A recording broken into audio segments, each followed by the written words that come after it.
الحمد لله نحمده ونستعينه ونستغفره ونؤمن به ونتوكل عليه ونعوذ بالله من شرور أنفسنا ومن سيئات أعمالنا من يهده الله فلا مضل له ومن يضلل فلا هادي له وأشهد أن لا إله إلا الله وحده لا شريك له وأشهد أن سيدنا وسندنا ونبينا ومولانا محمدا عبده ورسوله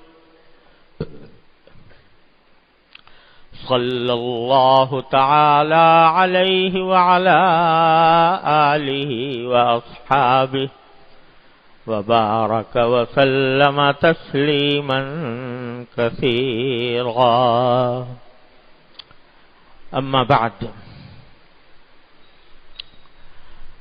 آج تقریباً ایک مہینے کے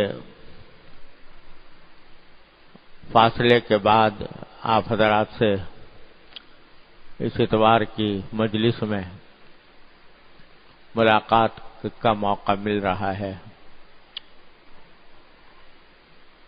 یہ شوال کا پورا مہینہ اور اس ذی قعدہ کے کچھ ایام میرے سفروں میں گزرے، اور ان میں سے بعض سفر ایسے تھے کہ آج میرے دل میں یہ تھا کہ ان کے کچھ ایسے حالات آپ کو سناؤں جو ہم سب کے لیے بڑے عبرت کا سامان رکھتے ہیں،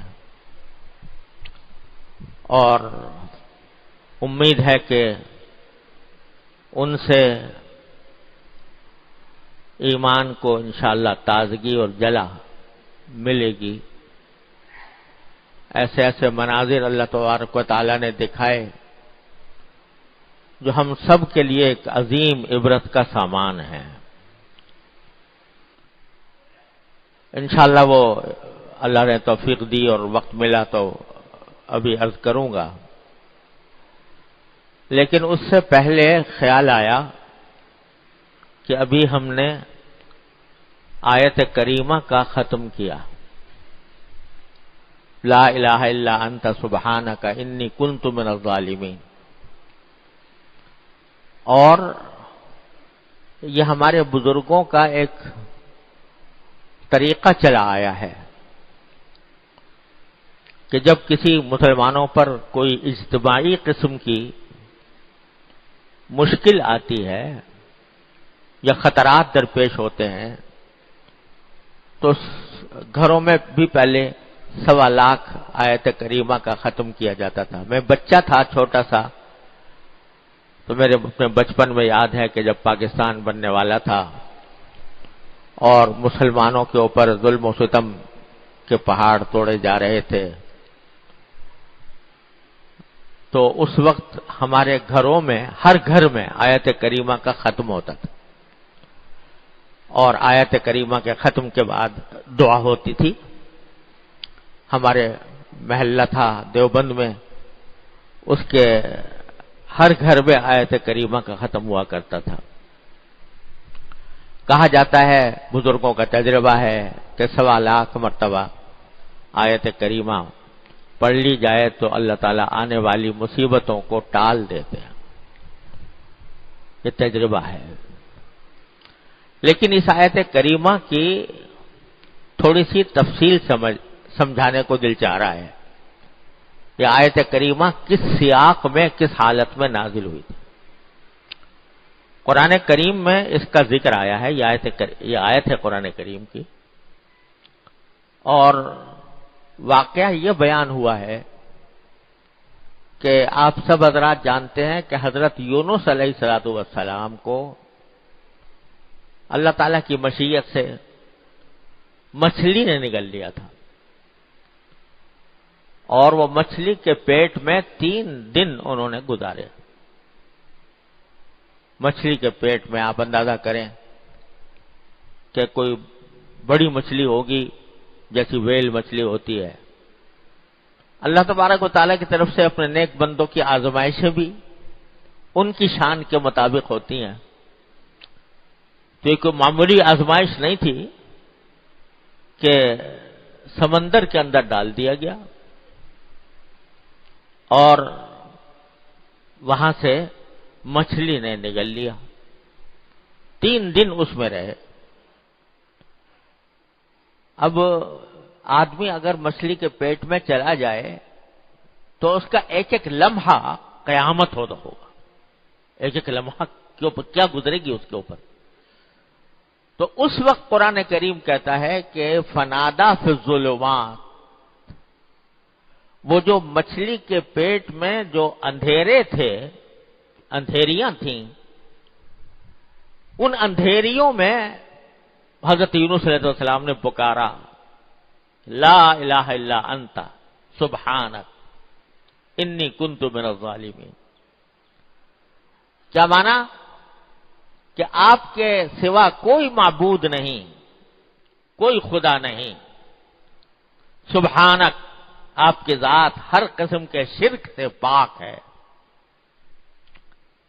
انی کنت من الظالمین، اور خود میں ہی ظلم کرنے والا تھا جس کے نتیجے میں مجھے یہ سزا مل رہی ہے یا میں اس آزمائش میں گرفتار ہوں. اب یہاں آپ ذرا یہ دیکھو کہ موقع تو یہ تھا کہ آدمی دعا کرے یا اللہ مجھے اس مچھلی کے پیٹ سے نکال دے، مجھے قید خانے سے رہائی عطا فرما دے، مجھے اس ظلمت سے، اس اندھیرے سے میری جان بچا لے.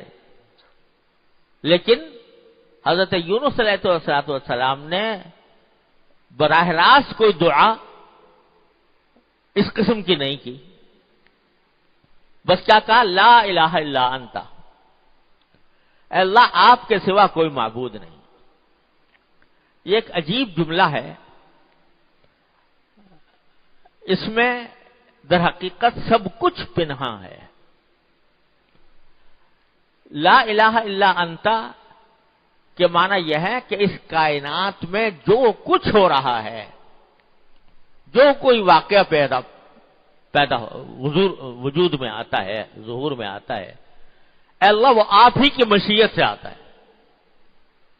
لہذا اگر میں مچھلی کے پیٹ میں گیا تو کسی اور نے نہیں، آپ ہی نے مجھے بھیجا، آپ ہی نے بھیجا. تو پہلے تو یہ اقرار ہے، یہ اعلان ہے کہ چونکہ آپ کے سوا کوئی معبود نہیں، آپ کے سوا کوئی خدا نہیں، آپ کے سوا کوئی مالک نہیں، آپ کے سوا کوئی قادر مطلق نہیں، اس واسطے جو کچھ میرے ساتھ ہوا ہے وہ آپ ہی نے کیا ہے. آپ نے کیا ہے، آپ کی مشیت سے ہوا ہے. اب یہ کہ آپ کی مشیت سے مجھے مچھلی کے پیٹ میں ڈال دیا گیا، تو اس میں ایک شکوے کا پہلو ہو سکتا تھا کہ آپ ہی نے ڈال دیا مجھے اس مچھلی کے پیٹ میں. تو گویا ایک طرح سے شکوہ ہوا کہ میں یہ مچھلی کے پیٹ میں جو گیا وہ آپ نے بھیجا، آپ ہی اس کے ذمہ دار ہیں اور آپ ہی نے مجھے ڈالا ہے. تو شکوے کا جو ایک شائبہ پیدا ہو سکتا تھا اس کو سبحانک کہہ کر دور فرما دیا. سبحانک، آپ ہر عیب سے پاک ہیں، آپ ہر عیب سے پاک ہیں. لہذا آپ نے جو ڈالا وہ کسی ظلم کی وجہ سے نہیں کہ مجھ پر ظلم کرنا مقصود تھا، اور کسی زیادتی کی وجہ سے نہیں کہ مجھ سے کوئی زیادتی کرنی تھی یا کوئی میری بدخواہی پیش نظر تھی. تو لا الہ الا انت، جو کچھ ہوا وہ آپ ہی کی مشیت سے ہوا اور کسی عیب کے بغیر ہوا، کسی نقص کے بغیر ہوا. سبحانک. جو کچھ ہوا وہ آپ کی مرضی سے ہوا. اور اصل سبب کیا تھا؟ آپ کی طرف سے کوئی زیادتی نہیں تھی، آپ کی طرف سے کوئی ظلم نہیں تھا. اصل سبب کیا تھا کہ انی کنت من الظالمین، میں ہی ظلم کرنے والا تھا. اس ظلم کا بدلہ مجھے اس صورت میں ملا ہے، آپ کی مشیت سے، آپ کی قدرت سے، آپ کے فیصلے سے. کیا معنی ہوئے؟ کہ اللہ تبارک، اے اللہ جو کچھ ہوا وہ آپ کے فیصلے سے ہوا اور آپ کی مشیت سے ہوا، آپ کی مصلحت سے ہوا، جس میں کوئی عیب نہیں. اور اس کا اصل سبب یہ تھا کہ میں خود ظلم کرنے والا تھا، اس واسطے یہ ساری آزمائش مجھے بھگتنی پڑی. تو کیا ہوا کہ اقرار ہے ایک طرف اپنی غلطی کا، اپنے طرف سے جو خطا ہوئی اجتہادی، اگرچہ وہ اجتہادی خطا تھی لیکن اس کے اوپر استغفار ہے، اقرار ہے، اور اللہ تعالیٰ کی مشیت پر رضامندی کا بھی اظہار ہے. کیونکہ آپ سبحانک، آپ ہر غلطی سے پاک ہیں، لہذا آپ کے اس فیصلے میں کوئی نقص نہیں، کوئی عیب نہیں. تو سارا کچھ کیا ہے؟ اللہ تعالیٰ کی قدرت کاملہ کا اعلان، اس کی مشیت پر، اس کے فیصلے پر رضامندی کہ آپ نے جو کچھ کیا وہ ٹھیک کیا، اس میں کوئی عیب نہیں، کوئی نقص نہیں، سبحانک. اور اپنی غلطی کا اعتراف کہ انی کنت من الظالمین. اب یہ جو جملہ فرمایا فنادا فی الظلمات اللہ الہ الا انت سبحانک انی کنت من الظالمین، اس میں لفظوں میں تو کوئی دعا بظاہر نظر نہیں آ رہی. سارا کچھ ایک تو اللہ تعالیٰ کے فیصلے پر رضامندی کا اظہار ہے، اور دوسری طرف اپنی غلطی کا اعتراف ہے کہ میں ظلم کرنے والا تھا. لیکن در پردہ اس میں دعا کا ایک پہلو ہے جو لفظوں میں نہیں ہے، لیکن بڑا لطیف انداز ہے اللہ تعالیٰ سے مانگنے کا. یا اللہ جو کچھ ہوا میرے ظلم کی وجہ سے ہوا، جب میں یہ اعتراف کر رہا ہوں کہ میرے ظلم کی وجہ سے ہوا، میری غلطی کی وجہ سے ہوا، تو اس واسطے میں دوسری مرتبہ کہتا ہوں کہ لا الہ الا انت، لا الہ الا انت. یعنی اب اس مصیبت کو دور کرنے والا بھی آپ کے سوا کوئی نہیں، اس پریشانی کو رفع کرنے والا بھی آپ کے سوا کوئی نہیں. لا الہ الا انت. تو لا الہ الا اللہ کا جو کلمہ ہے یہ در حقیقت دونوں معنی رکھتا ہے. ایک یہ کہ جو کچھ تکلیف پہنچی ہے اے اللہ آپ ہی کی طرف سے پہنچی ہے، کسی ظلم کے بغیر پہنچی ہے، اور اس تکلیف کو رفع بھی کوئی اور نہیں کر سکتا. لا الہ الا انت، آپ ہی رفع کریں گے، آپ ہی عطا اس کو دور کریں گے، اور کوئی نہیں ہے. لہذا لا ملجا ولا منجا منک الا الیک. آپ کی طرف سے اگر کوئی تکلیف پہنچے تو اس تکلیف سے بچنے کا اور اس سے نکلنے کا راستہ بھی سوائے آپ کے کوئی اور نہیں. تکلیف آپ نے دی، برحق دی، لیکن نکلنے کا راستہ بھی آپ کے سوا کوئی نہیں. آپ ہی نکالیں گے، آپ ہی اپنے فضل و کرم سے دور کریں گے. میرے ایک بھائی نے بڑا اچھا، ایک ولی راضی صاحب نے ایک مرتبہ ایک واقعہ لکھا کہ میرا ایک پوتا ہے، تو اس کو ماں مار رہی تھی اور وہ رو رہا تھا، اور روتے روتے رو بھی رہا ہے اور پھر ماں سے لپٹ بھی رہا ہے، رو بھی رہا ہے اور وہاں سے بھاگنے کے بجائے ماں ہی سے لپٹ رہا ہے. تو اس پر انہوں نے فرمایا کہ بندے کی حالت ایسی ہونی چاہیے اللہ تبارک و تعالیٰ سے کہ روئے بھی، یا اللہ یہ مشکل آ گئی ہے، لیکن مشکل آنے کے بعد اس مشکل کو حل کرنے والا بھی آپ کے سوا کوئی اور نہیں. لا الہ الا انت لا ملجا ولا منجا منک الا الیک. آپ کی طرف سے اگر کوئی تکلیف آئے تو اس سے پناہ بھی کہیں اور نہیں، نجات کا کوئی راستہ بھی اس کے آپ کے سوا کہیں اور نہیں۔ تو ہمارے حضرت والا فرمایا کرتے تھے، حضرت عارفی قدس اللہ تعالیٰ سرہ، کہ جب کبھی کوئی مشکل آئے تو حضرت یونس علیہ السلام کی اس دعا، اس کلمے کو یاد کرو، لا الہ الا انت، لا الہ الا انت۔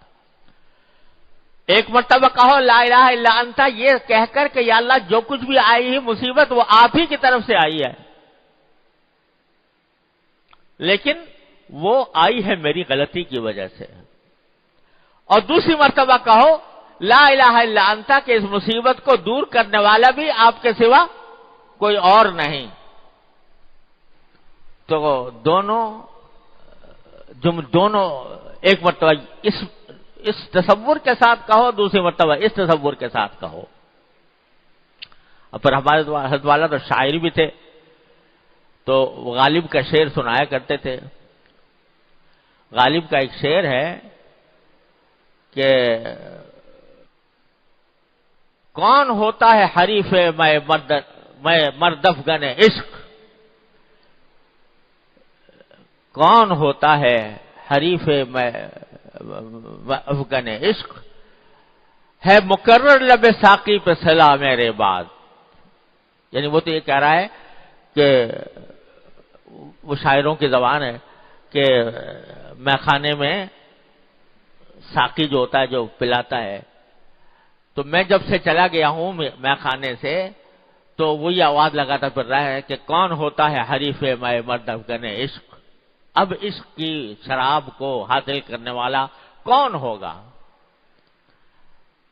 ہے مقرر لب ساقی پہ سلا میرے بعد، کہ ساقی جو ہے میرے بعد یہ بار بار یہ جملے کہہ رہا ہے، لیکن اس کا اصل مفہوم یہ ہے کہ آدمی ایک مرتبہ پہلا جملہ کہے استفہام کے طور پر، کون ہوتا ہے میں مردفگن عشق، یعنی ایک استفہام ہے، اور دوسری مرتبہ اس کو کہے کون ہوتا ہے حریف میں مردفگن عشق، یعنی نہیں ہوتا۔ یہ استفہام بمعنی انکار ہے، استفہام انکاری ہے۔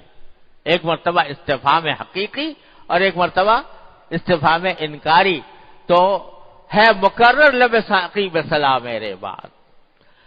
تو لا الہ الا اللہ اور لا الہ الا انت یہ بھی آدمی مقرر کہے ایک مرتبہ اس تصور کے ساتھ کہ جو کچھ مجھے پہنچا اے اللہ وہ آپ ہی کی طرف سے پہنچا، اگرچہ میری غلطی کی وجہ سے پہنچا، لیکن آپ ہی کا وہ تکلیف یا مشکل آپ ہی دینے والے ہیں، کوئی اور نہیں۔ اور دوسری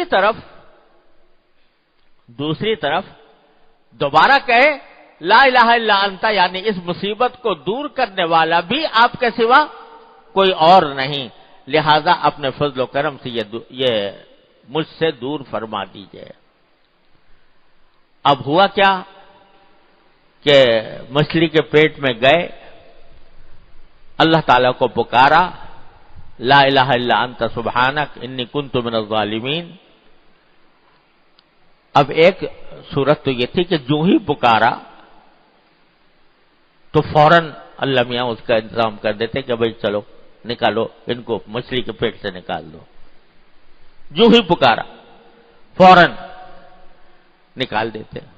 نہیں نکالا، 1 گھنٹہ گزرا، 2 گھنٹے گزرے، 3 گھنٹے گزرے، 4 گھنٹے گزرے، پورا دن گزر گیا، وہ پکارتے رہے لا الہ الا انت سبحانک انی کنت من الظالمین، لیکن پورا دن گزر گیا نہیں نکالا، دوسرا دن گزر گیا نہیں نکالا، تیسرا دن جب گزرا تو پھر اللہ تعالیٰ نے ان کا نکالنے کا سامان پیدا فرما دیا، مچھلی کے پیٹ سے نکل گئے، مچھلی کے پیٹ سے نکل گئے۔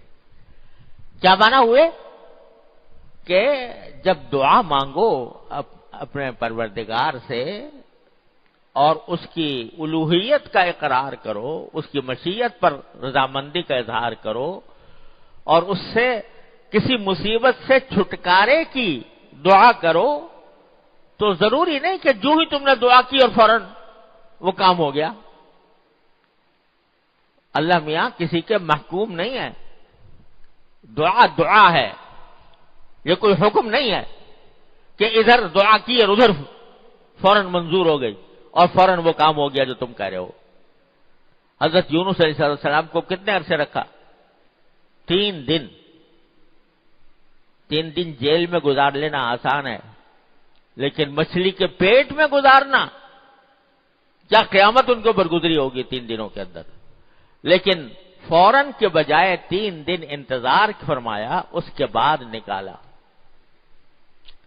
تو سبق کیا دیا گیا کہ جب کوئی کسی بات کی دعا مانگو تو مانگتے تو ضرور رہو، اور اللہ تعالیٰ کی طرف سے اس کی دعا کی قبولیت کا بھی یقین رکھ کر مانگو کہ ضرور ملے گی انشاءاللہ۔ اگر ہمارے حق میں مفید ہوگی، فائدہ مند ہوگی، تو میرا پروردگار مجھے ضرور عطا فرمائے گا، جس یقین کے ساتھ مانگو۔ لیکن جلدی نہ کرو، جلدی نہ بچاؤ، یعنی یہ نہ کہو سمجھو کہ بس میں نے آج دعا مانگی ہے اور اگلے گھنٹے میں میری دعا قبول ہو جائے گی۔ یہ اللہ تعالیٰ کی مشیت پر چھوڑو۔ اللہ تعالیٰ کی مشیت بعض اوقات بندے کی دعا فوراً قبول کر کے اور اس کی مراد بدلاتی ہے، بعض اوقات اس میں دیر بھی لگتی ہے۔ وہ اس کی حکمت کا تقاضا ہے، کب سنے کب دے۔ ایک بات تو یہ اس سے سبق ملا۔ پہلا سبق کیا ملا؟ جب کوئی مصیبت پیش آئے، کوئی تکلیف پیش آئے، کوئی رنج پیش آئے، مصیبت آ جائے، تو سب سے پہلے تو رجوع اللہ، اللہ تعالیٰ کی طرف رجوع۔ لا الہ الا انت، جو آئی ہے وہ آپ کی طرف سے آئی ہے، برحق آئی ہے، کیونکہ آپ سبحانک، آپ ہر عیب سے پاک ہے، اور میری غلطی کی وجہ سے آئی ہے، انی کنت من الظالمین۔ پہلے تو یہ کرو، اور اللہ سے یہی مانگو کہ یا اللہ آ تو گئی ہے میری مصیبت میری وجہ سے، لیکن اس کو دور کرنا بھی آپ ہی کے قبضہ قدرت میں ہے، اپنے فضل و کرم سے اس کو دور فرما دیجیے۔ تو ایک سبق تو یہ ملا کہ جب کوئی مشکل آئے تو کیا کرو؟ رجوع اللہ، اللہ کی طرف رجوع، یا اللہ یہ میں اس مشکل میں ہوں، اور اپنی غلطیوں کا بھی اقرار۔ دیکھو کون کر رہا ہے غلطیوں کا؟ پیغمبر یونس علیہ السلام، جو پیغمبر ہیں یعنی گناہوں سے معصوم ہیں، ان سے گناہ سرزد نہیں ہوتا۔ ہاں کوئی خلاف احتیاط بات ہو جاتی ہے، وہ بھی اس کو بھی کہہ رہے انی کنت من الظالمین، اپنا اقرار کر رہے ہیں۔ تو ہم تم کس شمار قطار میں ہیں؟ تو اپنی غلطی کا اقرار کرو اللہ تعالیٰ کے حضور، یا اللہ جو کچھ پیش آیا میری غلطی کے، ما اصابکم من مصیبت فبما کسبت ایدیکم، جو کوئی مصیبت تمہیں پیش آتی ہے وہ خود تمہارے اعمال کی وجہ سے آتی ہے، وہ یعفو عن کثیر، اور بہت سی چیزوں سے تو اللہ تعالیٰ درگزر ہی فرما دیتے ہیں۔ تو پہلا سبق تو یہ کہ جب کوئی مصیبت پیش آئے، کوئی مشکل پیش آئے، کوئی تکلیف ہو، تو فوراً رجوع اللہ، اور اپنی گناہوں کی، غلطیوں کی معافی مانگنا۔ ایک سبق تو یہ ملا۔ آگے اللہ تعالیٰ نے ایک عجیب جملہ فرما دیا کہ جب حضرت یونس علیہ السلام نے مچھلی کے پیٹ میں اندھیریوں میں، مچھلی کے پیٹ کی اندھیریوں میں ہمیں پکارا، لا الہ الا انت سبحانک انی کنت من الظالمین فنجیناہ من الغم، تو اس کے نتیجے میں ہم نے ان کو اس گھٹن سے نجات عطا فرما دی۔ وہ گھٹن جو مچھلی کے پیٹ میں پیش آ رہی تھی، اس سے نجات عطا فرما دی۔ فنجیناہ من الغم، ان کے اس کہنے کی وجہ سے، لا الہ الا انت سبحانک انی کنت من الظالمین، یہ کہنے کی وجہ سے اور کہتے رہنے کی وجہ سے، 3 دن تک کہتے رہے، تو اللہ تبارک و تعالی نے نجات عطا فرما دی۔ یہ تو ہو گیا۔ سبحان اللہ، اگلا جملہ کیا فرمایا؟ وَكَذَلِكَ نُنْجِي الْمُؤْمِنِينَ، وَكَذَلِكَ نُنْجِي الْمُؤْمِنِينَ، اور اسی طرح ہم ایمان والوں کو نجات عطا فرماتے ہیں۔ جس طرح ہم نے یونس علیہ السلام کو نجات عطا فرمائی، اس گھٹن سے، اس گرمی سے، اس اندھیری سے نجات عطا فرمائی، اسی طرح ہم سارے مومنوں کو نجات عطا فرماتے ہیں۔ اور یا اس کو یوں بھی کہہ سکتے ہیں کہ کذالک ننجی المؤمنین، اس کے ایک ترجمہ یہ بھی ہو سکتا ہے کہ ہم اسی طرح مومنین کو نجات عطا فرمائیں گے، کیونکہ مضارع کا صیغہ ہے، حال کے لیے بھی استعمال ہو سکتا ہے اور مستقبل کے لیے بھی ہو سکتا ہے۔ تو آگے کے لیے ہمیں سبق دے دیا، کذالک ننجی المؤمنین۔ تو ہمارے حضرت والا فرمایا کرتے تھے، حضرت عارفی قدس اللہ تعالیٰ، یہ کیا اللہ تعالیٰ نے کہہ دیا کہ کذالک ننجی المؤمنین، جیسے یونس علیہ السلام کو نجات دی، اس طرح ہم تو تمہیں بھی، سارے ایمان والوں کو بھی نجات دیں گے۔ تو کیا ہر آدمی مچھلی کے پیٹ میں جائے گا اور وہاں جا کے پکارے گا تو نجات ملے گی؟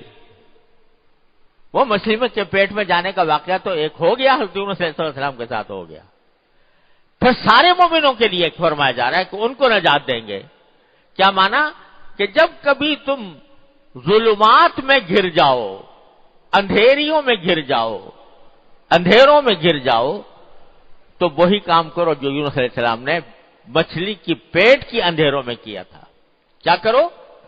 کہ اللہ کی طرف رجوع کرو، کہو لا الہ الا انت سبحانک انی کنت من الظالمین، تو ہم تمہیں نجات دے دیں گے، کیسی بھی اندھیریاں ہوں، وہ چاہے مچھلی کے پیٹ کی اندھیریاں ہوں جو ان کے ساتھ ہو گئیں، یا وہ اندھیریاں ہوں جو تمہارے آنکھوں کے سامنے نظر آ رہی ہیں، کفر کی ظلمتیں، فسق و فجور کی ظلمتیں، گمراہیوں کی ظلمتیں، الحاد اور بے دینی کی ظلمتیں، یہ ساری کی ساری ظلمتیں ہی تو ہیں۔ ان ظلمتوں میں بھی اگر تم اللہ کو پکارو گے اور کہو گے کہ لا الہ الا انت سبحانک انی کنت من الظالمین، تو اللہ تعالیٰ فرماتے ہیں ہم تمہیں بھی نجات دے دیں گے جیسے یونس علیہ السلام کو دی تھی۔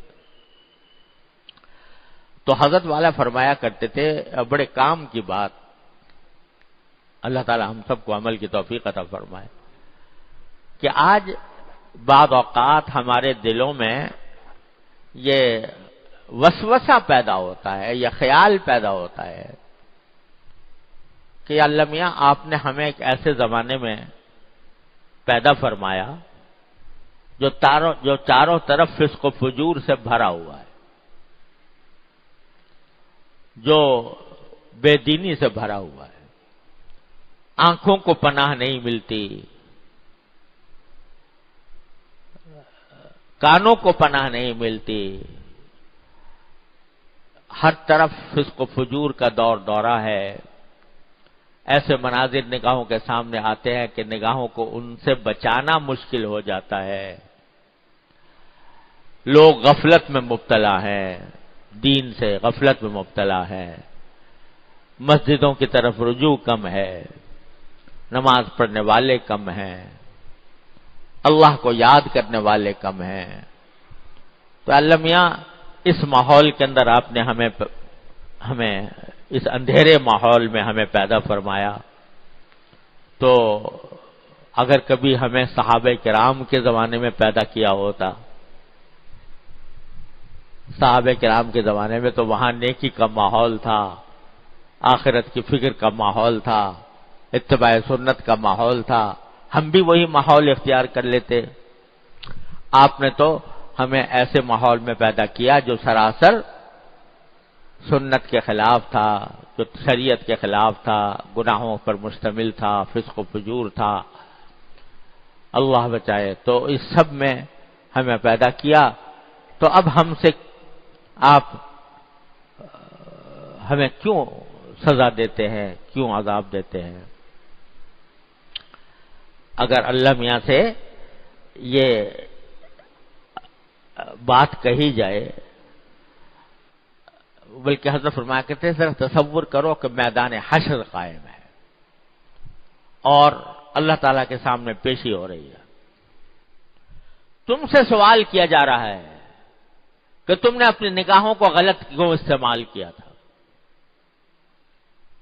بد نگاہی کیوں کی تھی، تم نے اپنے کانوں سے گناہ کے باتیں اور گانے بجانے کیوں سنے تھے، تم نے اپنے ماحول کی اصلاح کی فکر کیوں نہیں کی تھی؟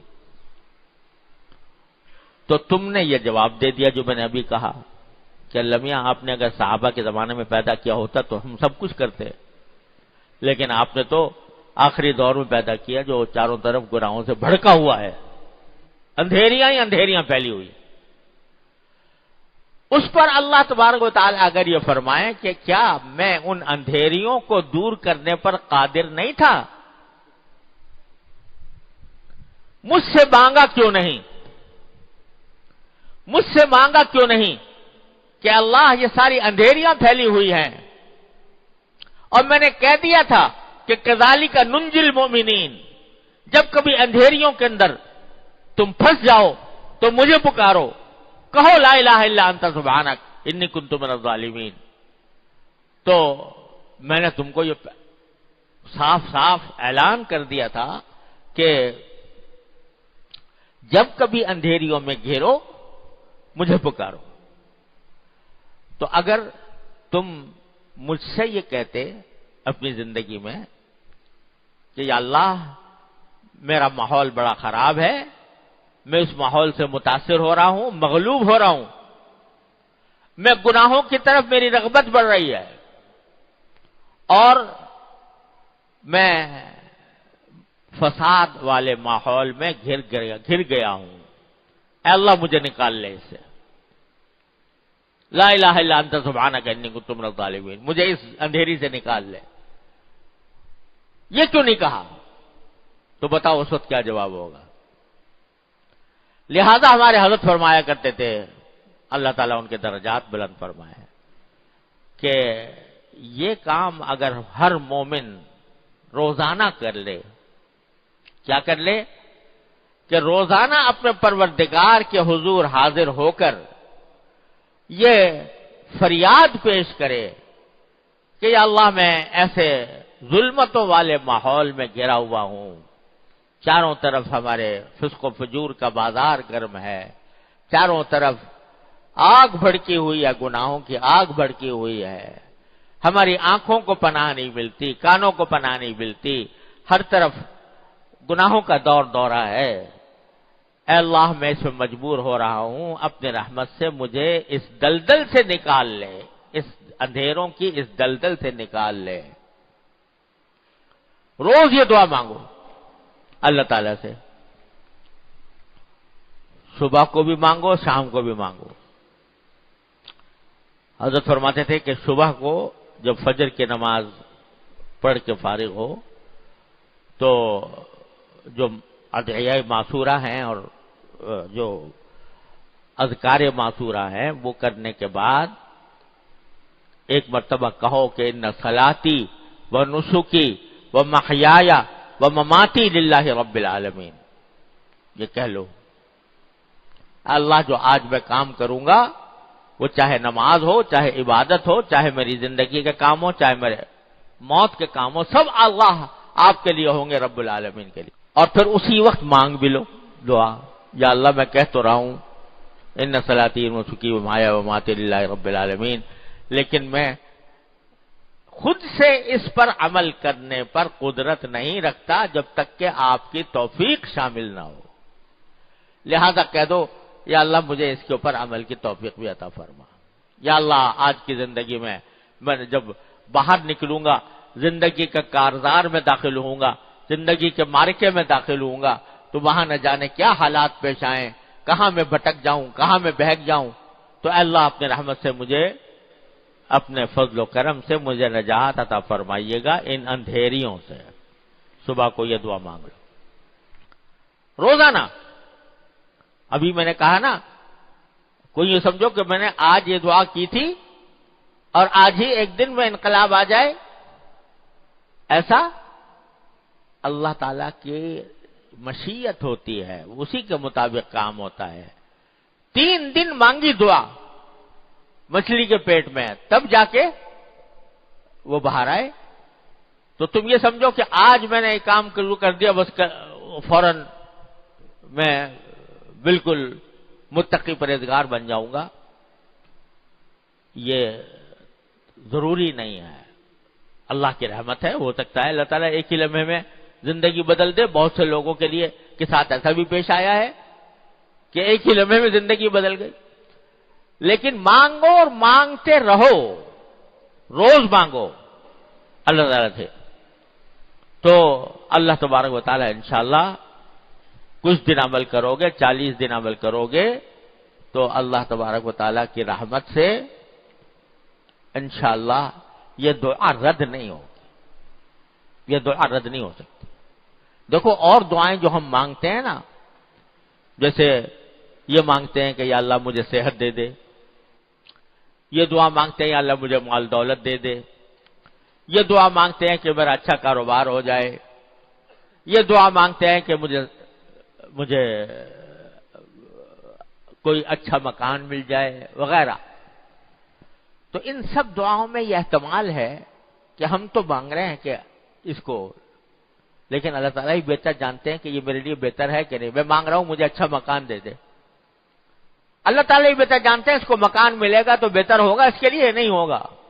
مکان میں ملنے کے بعد یہ فرعون تو نہیں بن جائے گا، تو بعض اوقات اللہ تعالیٰ وہ نہیں دیتے، اسے اچھی چیز دے دیتے، ان کی حکمت اور مصلحت کے مطابق وہ دعا کو پورا کرتے ہیں۔ لیکن جب کوئی بندہ دین مانگے اور صلاح مانگے، تقوی مانگے، اتباع سنت مانگے اللہ تعالیٰ سے، تو اتباع سنت جب مانگے گا اور دین مانگے گا تو یہاں تو یہ احتمال نہیں ہے کہ اس کے سوا کوئی اور چیز بہتر ہو، اتباع سنت سے بہتر کوئی اور چیز ہو، اللہ میاں اتباع سنت نہ دے کچھ اور دے دے جو اس سے بہتر ہے، ایسا ممکن ہے؟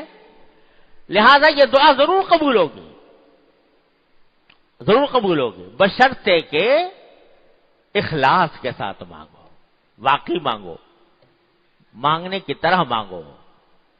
کیا کہ تھوڑی سی کوشش کا قدم بھی بڑھاؤ، کوشش کا قدم آدمی بڑھائے گا اور پھر دعا مانگے گا اللہ تعالیٰ سے، تو پھر اللہ تبارک و تعالیٰ ضرور قبول کریں گے۔ ممکن نہیں ہے کہ قبول نہ ہو، لیکن 2 شرطیں ہیں، ایک قدم بڑھانا، دوسرے اللہ سے رجوع کرنا۔ دیکھو حضرت یوسف علیہ السلام کے ساتھ جو آزمائش پیش آئی ہے نا، سب کو پتا ہے کہ نہیں؟ زلیخا نے گناہ کی دعوت دی اور قرآن کہتا ہے وغلقت الابواب، سارے دروازوں میں تالے ڈال دیے کہ یوسف علیہ السلام باہر نہ نکل سکے۔ اب یوسف علیہ السلام آنکھوں سے دیکھ رہے تھے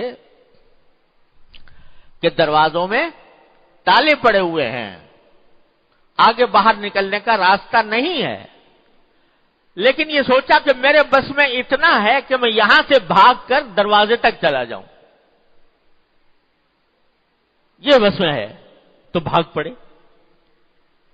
جب اس نے دعوت دی گناہ کی تو ایسا نہیں ہے کہ وہیں کھڑے کھڑے دعا مانگ لی ہو اللہ میاں سے بچنے کی، بلکہ جہاں تک بس میں تھا وہاں تک دوڑے، جب دوڑے اپنا کام کر لیا، دوڑ کر مانگا اللہ میاں سے یا اللہ مجھے اس مصیبت سے، اس آزمائش سے نجات دے دیجئے۔ تو اپنی طرف سے قدم بھی بڑھایا، چاہے وہ تھوڑا ہی سا کیوں نہ ہو، لیکن بڑھایا، سچے دل سے مانگا اللہ تعالیٰ سے، تو کیا ہوا؟ دروازے کھل گئے۔ تو مولانا رومی اس کو فرماتے ہیں کہ گرچہ رکھنا نیست عالم را پدید، گرچہ رکھنا نیست عالم را پدید، خیرہ یوسف وار می باید دوید۔ اگرچہ اس دنیا کے اندر تمہیں کوئی باہر نکلنے کا راستہ نظر نہیں آ رہا، رکھنا نظر نہیں آ رہا جس سے تم باہر نکلو اس گناہوں کی وادی سے، تو اس کے باوجود تمہیں اسی طرح دوڑ لگانی چاہیے جیسے یوسف علیہ السلام نے لگائی تھی. خیرہ یوسف وار میں باید دوی، تو انشاءاللہ وہ دعا قبول ہوگی. تو ایک تو صبح کے وقت میں یہ دعا مانگ لو، روز کوئی دن خالی نہ جائے. یا اللہ دن شروع ہو رہا ہے، زندگی کے معرکے میں داخل ہو رہا ہوں، اے اللہ مجھے گناہوں سے بچا لے، اے اللہ مجھے اپنے احکام کے مطابق، سنت کے مطابق زندگی عطا فرما، میرا ہر کام سنت کے مطابق ہو جائے. یہ دعا مانگ لو، صدق دل سے مانگ لو، سچے دل سے مانگ لو، اور اپنی طرف سے جو نظام زندگی بناؤ اس دن کے لیے، تو اس دن میں یہ تصور کر لو کہ میں انشاءاللہ ان سب چیزوں گناہوں سے بچوں گا، آنکھوں کی حفاظت کروں گا، کان کی حفاظت کروں گا، زبان کی حفاظت کروں گا، زبان سے کوئی غلط بات نہیں نکلے گی، زبان سے کسی کی غیبت نہیں ہوگی، زبان سے جھوٹ نہیں نکلے گا وغیرہ. یہ سب دعائیں مانگ کر، یعنی یہ ارادہ کر کے کہہ دو ان صلاتی و نسکی و محیای و مماتی للہ رب العالمین، اور پھر اللہ یہیں سے مانگ لو، یا اللہ نے ارادہ تو کر لیا لیکن اس ارادے پر ثابت قدم رکھنا اور اس ارادے کے تقاضوں پر پوری طرح عمل کروانا، اے اللہ آپ کا کام ہے، آپ کے سوا کوئی نہیں کر سکتا. کر کے دیکھو یہ کام، میں 40 دن یہ کام کر لو، انشاءاللہ ثم انشاءاللہ جو گناہ میں جس گناہ میں جو مبتلا ہے، انشاءاللہ وہ اللہ تعالیٰ کی رحمت سے نکل جائے گا اس سے. اور اگر فرض کرو نہ نکلا، میں فرض کے طور پر کہہ رہا ہوں، نہ نکلا اور پھر استغفار کی توفیق ہو گئی، تو کم از کم استغفار کی توفیق ہوگی، توبہ کی توفیق ہوگی، استغفار کی توفیق ہوگی، توبہ کی توفیق ہوگی، تو انشاءاللہ جو کیا ہے وہ بھی معاف ہو جائے گا اللہ کی رحمت سے. لیکن نامراد نہیں رہو گے انشاءاللہ. اللہ تعالیٰ کے ہاں جب پہنچو گے تو اللہ تبارک و تعالیٰ سے کہہ سکو، یا اللہ میں نے تو آپ سے مانگا تھا، آپ کی توفیق مانگی تھی، اپنی سی تھوڑی کوشش بھی کی تھی، غلطی ہو گئی، استغفار کیا تھا، یا اللہ مجھے معاف فرما دے. تو انشاءاللہ اللہ تعالیٰ کے ہاں سے رحمت کا معاملہ ہوگا. میں آپ کو کیا بتاؤں کہ یہ جو میں بات بتا رہا ہوں، کہہ رہا ہوں، روزانہ اللہ تعالیٰ سے دعا مانگنے کی، دین کے لیے دعا مانگنے روزانہ. اس نے کیا کیا انقلاب مجھے آنکھوں سے دکھائے ہیں الحمدللہ. جن لوگوں نے اس پر عمل کر لیا، اللہ تعالیٰ کے فضل و کرم سے انقلاب آ گیا. اور ایک واقعہ اس سلسلے کا آپ کو سنا دوں تو پھر اللہ اکبر کبیرہ، پہلے بھی شاید سنایا ہو لیکن مزید تاکید کے لیے. ایک مرتبہ میرے پاس جرمنی سے ایک مسلمان کا خط آیا اور اس نے یہ لکھا کہ میں جرمنی آیا تھا اپنے روزگار کی خاطر، دین کی کوئی فکر نہیں تھی، نہ کبھی نماز پڑھی، نہ کبھی، مطلب یہ کہ دین کا کچھ علم حاصل کیا، نہ دین کی کوئی فکر نہیں تھی. اسی طرح یہاں رہتا رہا، یہاں تک کہ ایک عیسائی لڑکی سے میری شادی ہو گئی. پھر میں نے اس کے ساتھ زندگی گزارتا رہا، بچے ہو گئے. بچے جب ہوئے تو میں نے دیکھا، جب بچے بڑے ہونے لگے تو میں نے دیکھا کہ میری بیوی جو عیسائی تھی وہ بچوں کو عیسائیت کی تبلیغ کر رہی ہے، کرسچینٹی سکھا رہی ہے. اس وقت میرے اندر کا مسلمان جاگا کہ یہ میرے بچے ہیں اور ان کو عیسائی بنایا جا رہا ہے. تو میں نے اس سے کہا کہ تم یہ میرے بچوں کو عیسائی نہیں بنا سکتے، میں مسلمان ہوں، میرے بچے بھی مسلمان. اس نے کہا کیوں نہیں بنا سکتی، میرا دین برحق ہے، اور میں اپنے بچوں کو اپنے ہی دین کی تعلیم دوں گی. میں کہتا نہیں تمہارا دین برحق نہیں ہے، میرا برحق ہے، تو وہ بحث کرنے لگتی. اس کو اپنے دین کا پورا پتہ تھا، مجھے اپنے دین کا پتہ نہیں. تو نتیجہ یہ کہ بحث میں شکست کھا جاتا تھا. تو اب میں سخت پریشان ہوں کہ کیا کروں کہ میں اس عورت کو بھی بچاؤں، اپنے بچوں کو بھی بچاؤں، کیا کروں؟ تو جب یہ خط میرے پاس آیا تو میں نے اللہ تعالیٰ سے دعا کی کہ اللہ کوئی بہتر راستہ دل میں ڈال دیجئے. تو میں نے اس کو خط میں لکھا کہ تم ایک تو یہ کام کرو کہ اس سے بحث کرنا چھوڑ دو، کیونکہ تمہیں کچھ پتا ہے نہیں دین وین کا. بحث کرو گے تو کوئی فائدہ نہیں ہوگا. البتہ اس کو 2 باتوں پر آمادہ کر لو، کسی طرح اس کو 2 باتوں پر آمادہ کر لو. ایک تو میں کتاب بھیج رہا ہوں، میری کتاب جو ہے عیسائیت کے اوپر، انگریزی میں واٹ از کرسچینٹی، وہ بھیج دی. میں نے کہا کہ ایک تو اس پر آمادہ کر لو کہ اس کو وہ پڑھے اور انصاف کے ساتھ پڑھے، اور دوسرے اس کو اس بات پر آمادہ کر لو کہ رات کے وقت میں سونے سے پہلے وہ بیٹھ کر دعا کیا کرے، اور اس سے کہو کہ خدا کو جو تم بھی مانتی ہو میں بھی مانتا ہوں، دعا کو تم بھی مانتی ہو میں بھی مانتا ہوں. دعا یہ کرو کہ یا اللہ اگر عیسائی مذہب برحق ہے تو مجھے اس عیسائی مذہب پر اور زیادہ جما دیجئے، اور اگر اسلام برحق ہے تو مجھے اسلام کی طرف پھیر دیجئے، میرے دل میں اسلام ڈال دیجئے. یہ دعا کروا، اس سے کم از کم 40 دن یہ روزانہ دعا، اس پر آمادہ کر لو.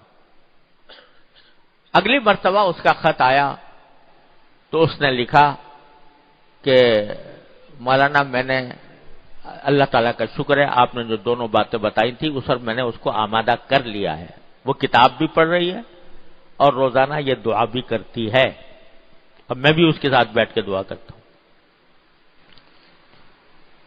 تو ادھر میں نے بھی کچھ اپنے اللہ سے کچھ دعا مانگنے کی کوشش کی تو وہ کرتی رہی، لیکن اس نے خط میں لکھا کہ یہ آمادہ تو ہو گئی ہے اور کر بھی رہی ہے، لیکن فرق کچھ نہیں آیا ابھی تک، جیسی ہے ویسی ہے، اب بھی ویسے کرتی ہے.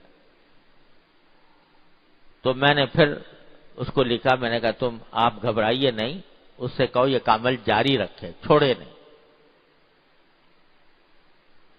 تو تیسرا خط جب آیا تو اس نے کہا کہ مولانا عجیب واقعہ ہو گیا. میں نے کہا کیا ہوا؟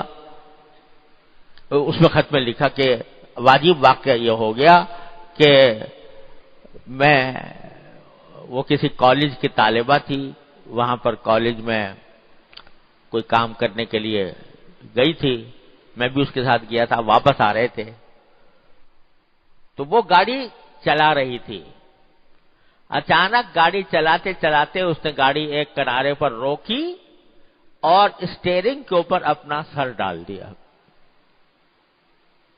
میں سمجھا اس کو کوئی دل کا دورہ پڑا ہے، کیا بات ہے، تو میں ایک دم سے گھبرایا. میں نے کہا کیا بات ہے؟ تو دیکھا وہ رو رہی تھی. تو میں نے پوچھا کہ بھائی کیوں رو رہی ہو؟ تو اس سے بولا نہیں جا رہا تھا. بڑی مشکل سے اس نے 2 لفظ کہے کہ نہیں مجھے کوئی بیماری نہیں ہے، بس مجھے تم مسلمان کر لو، مجھے تم مسلمان کر لو. کہنے مجھے اپنے کانوں پہ یقین. میں نے کہا کیا کہہ رہی ہو؟ کہا کہ میں کہہ رہی ہوں کہ مجھے مسلمان کر لو. تو کہتا ہے کہ میں پھر اس کو لے کر گیا اور لے جا کر میں نے جو وہاں اسلامی سینٹر تھا وہاں پر جا کر اس کو کلمہ شہادت پڑھوایا، مسلمان ہوا. رمضان کے دن تھے تو آج پہلا موقع ہے کہ ہم دونوں نے سحری اکٹھی کھائی ہے روزہ رکھنے کے لیے.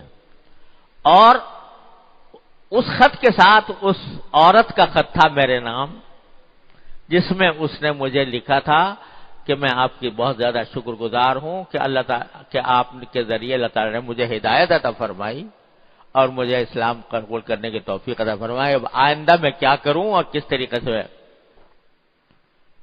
یہ 4-5 مہینے کا واقعہ ہے جس میں یہ اللہ تعالیٰ نے یہ دعا کا کرشمہ مجھے اپنی آنکھوں سے دکھایا. تو یہ دعا جو دین کے لیے مانگی جاتی ہے وہ رد نہیں ہوتی، بشرطے کہ اخلاص کے ساتھ مانگے، تواتر کے ساتھ مانگے اور ساتھ میں کچھ قدم بڑھانے کا بھی اہتمام کرے. یہ ضائع نہیں ہوتی. تو میرے بھائیوں اور بہنوں، یہ اگر روز ہمارا معمول ہو، صبح کے وقت میں اور پھر رات کے وقت میں پھر دعا، یا اللہ صبح میں نے یہ دعا کی تھی، ارادہ کیا تھا، لیکن میرے دن کے پتہ نہیں کس طرح گزرا، کہاں چلا گیا. اے اللہ اپنی رحمت سے اگر مجھ سے جو کچھ غلطیاں ہوئی ہیں میں استغفار کرتا ہوں، توبہ کرتا ہوں، اے اللہ مجھے اس کو معاف فرما دے. بس یہ عمل اگر کر لو تو انشاءاللہ ثم انشاءاللہ اللہ تبارک و تعالی اپنے فضل و کرم سے، اپنے رحمت سے اس ماحول کی ظلمتوں کے اثرات سے انشاءاللہ اللہ تعالیٰ بچا لیں گے. اس میں کوئی ادنا شک نہیں ہے، انشاءاللہ ضرور بچا لیں. تو یہ جو آیت کریمہ ہے نا بھائی، یہ کوئی معمولی بات نہیں ہے. فنادى في الظلمات لا الہ الا انت سبحانک انی کنت من الظالمین فنجیناہ من الغم وکذالک ننجی المؤمنین.